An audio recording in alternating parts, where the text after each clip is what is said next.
Stumping করে ফেলার পর ব্যালটটিকে ঠিক এভাবে করে ভাঁজ করবেন। আসসালামু আলাইকুম রহমতুল্লাহ।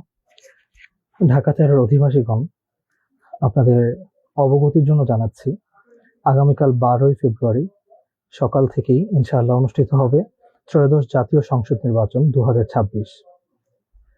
এখানে প্রার্থী হিসেবে অনেকেই আছেন।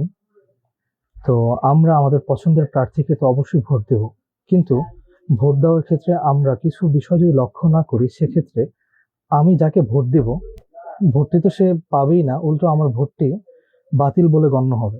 প্রথমে আপনাদের দেখিয়ে দিচ্ছি, এখানে যারা আছেন এরা হচ্ছে আমাদের ঢাকা 13-র প্রার্থীবৃন্দ।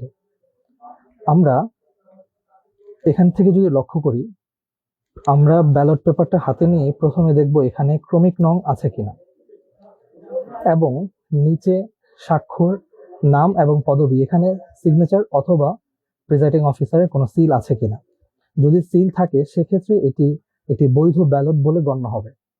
আপনাদের বোঝানোর স্বার্থে আমি এখানে একটি মার্কার দ্বারা আমি চিহ্নিত করে দেব। আপনাদের সেখানে একটি সিল দেয়া হবে।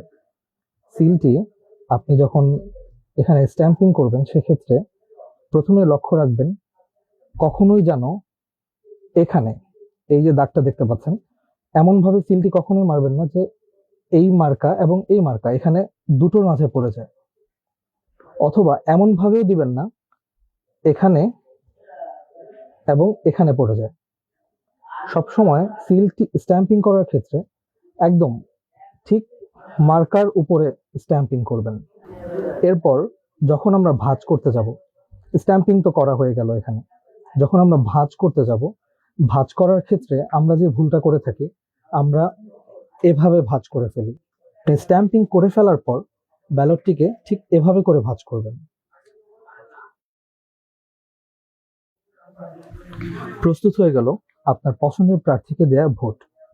দেখুন, এভাবে ভাঁজ করার ফলে কালিটি অন্য কোথাও গেল না, সর্বোচ্চ আপনারই প্রার্থীর উপর চলে আসতে পারে।